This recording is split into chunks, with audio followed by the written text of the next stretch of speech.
अस्सलामु अलैकुम वरहमतुल्लाहि वबरकातुह। दोस्तों, मरने से कुछ मिनट पहले मुर्दा कुछ ऐसी बात अपने घर वालों से कहता है जिसे घर वाले नहीं सुन पाते हैं।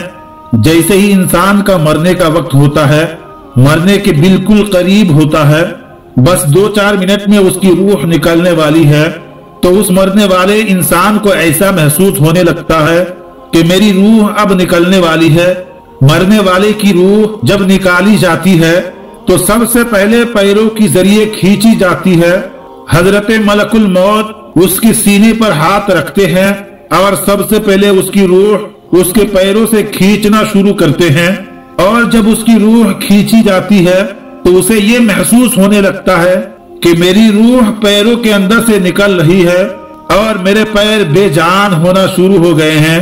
तो अब वो अपने घर वालों से कुछ कहना चाह रहा है, लेकिन उसकी जुबान को बंद कर दिया गया, जुबान पर ताला लगा दिया गया। अब उसकी जुबान उसकी नहीं रही। अब वो कुछ कहना चाह रहा है मगर बोलने की ताकत जुबान से छीन ली गई है।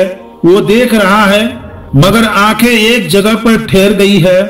आपने देखा होगा कि मरने वालों की आंखों में आंसू होते हैं।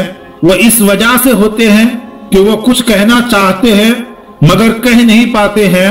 वो बेजान और बेबस होते हैं और उसकी बात को हम नहीं सुन सकते हैं। आखिर वो कहना क्या चाहता है, उसकी रूह निकालना शुरू होती है। अगर वो गुनहगार बंदा होता है, बेनमाजी, फासिक व फाजिर होता है, तो रब की तरफ से हुक्म दिया जाता है कि ऐ फरिश्तों, उसकी रूह को पैरों से खींचकर घुटनों में रोक दो और मजीद तकलीफ का सबब बनाओ। फिर उसकी रूह को कमर पर रोककर ज्यादा तकलीफ का सबब बनाया जाता है। फिर उसकी रूह को सीने में रोक दिया जाता है। रसूल खुदा सल्लल्लाहु ताला अलैहि वसल्लम ने इरशाद फरमाया कि मरने से 2-3 मिनट पहले मुर्दे को ऐसी शिद्दत की प्यास लगती है कि अगर उसको समंदर भी पिला दो तो भी उसकी प्यास नहीं बुझेगी।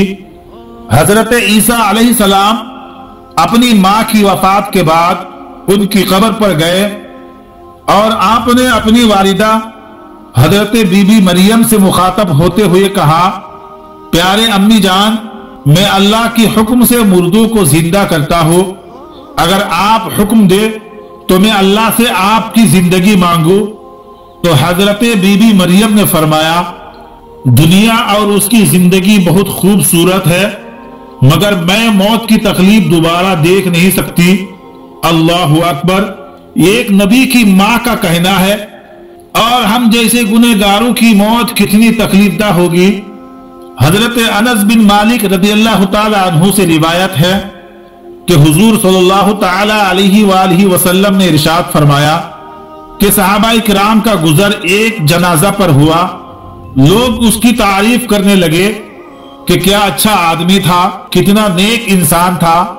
तो रसूलुल्लाह सल्लल्लाहु ताला अलैहि वसल्लम ने इरशाद फरमाया कि वाजिब हो गई। फिर दूसरी जनाजे का गुजर हुआ तो लोग उसकी बुराई करने लगे।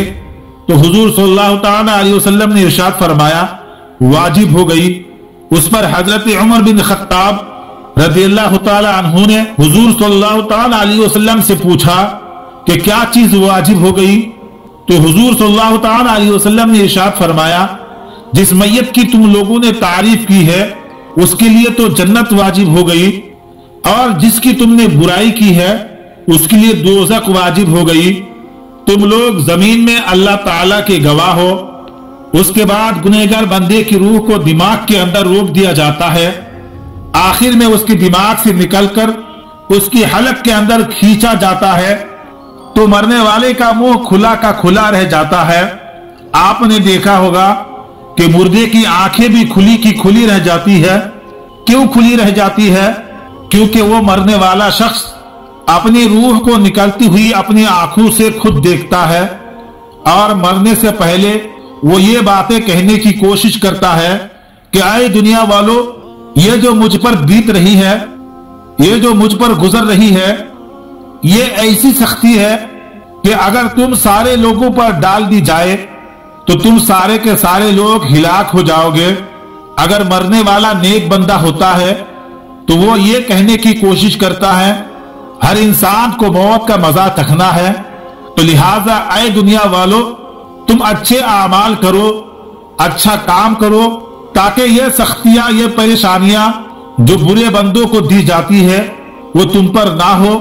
फिर जो बुरा शख्स होता है, बुरा बंदा होता है, वो अपने घर वालों से, अपनी औलादों से अपने बारे में बताने की कोशिश करता है, ऐ मेरे घर वालों, ऐ मेरी औलादों, सुनो, ये तकलीफ जो मुझ पर बीत रही है ये गुनाहों का नतीजा है।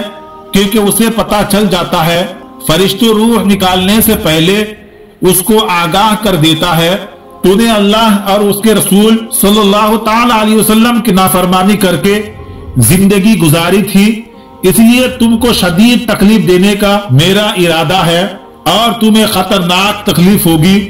रूह को रोका जाता है उसके जिस्म में और उसे बताया जाता है कि तुम्हें जो तकलीफ है ये तुम्हारे गुनाहों का नतीजा है। इसलिए वो कहने की कोशिश करता है कि जिस दलदल में मैं फंसा हुआ हूं, ऐ मेरे घर वालों, ऐ मेरी औलादों, तुम अल्लाह ताला को नाराज करने वाला कोई काम ना करना। लेकिन अफसोस, उस मरने वाले शख्स की बात को हम और आप नहीं सुन सकते हैं। तो फिर हम उस जिंदगी की खातिर जो खत्म होने वाली है अपने खुदा को नाराज क्यों करे, अल्लाह ताला को भुलाकर क्यों जिंदगी गुजर बसर करे। वही घर वाले जिनकी खातिर हम झूठ बोलकर, मक्कारी करके, फरेब करके उनके पेट भरते हैं और अल्लाह ताला को नाराज करते हैं, वही घर वाले मरने के बाद जाकर उस अंधेरी कब्र में रखकर चले आएंगे। कोई भी नहीं जाएगा साथ में, ना औलाद जाएगी, ना बीवी बच्चे जाएंगे, ना रिश्तेदार जाएंगे और ना ही कोई दोस्तों अहबाब जाएंगे। 40 दिन के बाद हर कोई भूल जाएंगे। फिर उनको कभी फुर्सत ना होगी कि वो हमारी कब्र पर आकर दुआ करे और हम कयामत तक उस खतरनाक कब्र के अंदर रहेंगे। तो मरने से पहले इंसान की मौत की तैयारी करना चाहिए। समझदार इंसान वही है जो मरने से पहले मौत की तैयारी कर ले। आखिर में अल्लाह ताला से दुआ है, मौला ताला हमें मौत की सख्तियों से महफूज अता फरमा और हमें नेक अमल करने और बुराइयों से बचने की तौफीक अता फरमा। आमीन सुम्मा आमीन। आज की वीडियो में था बस इतना ही, और ऐसी ही वीडियो देखने के लिए हमारे चैनल को जरूर सब्सक्राइब करें और सदका जारिया की नीयत से इस वीडियो को अपने दोस्तों के साथ जरूर शेयर करें। तो मिलते हैं एक नई वीडियो के साथ, तब तक के लिए अस्सलामु अलैकुम, खुदा हाफिज।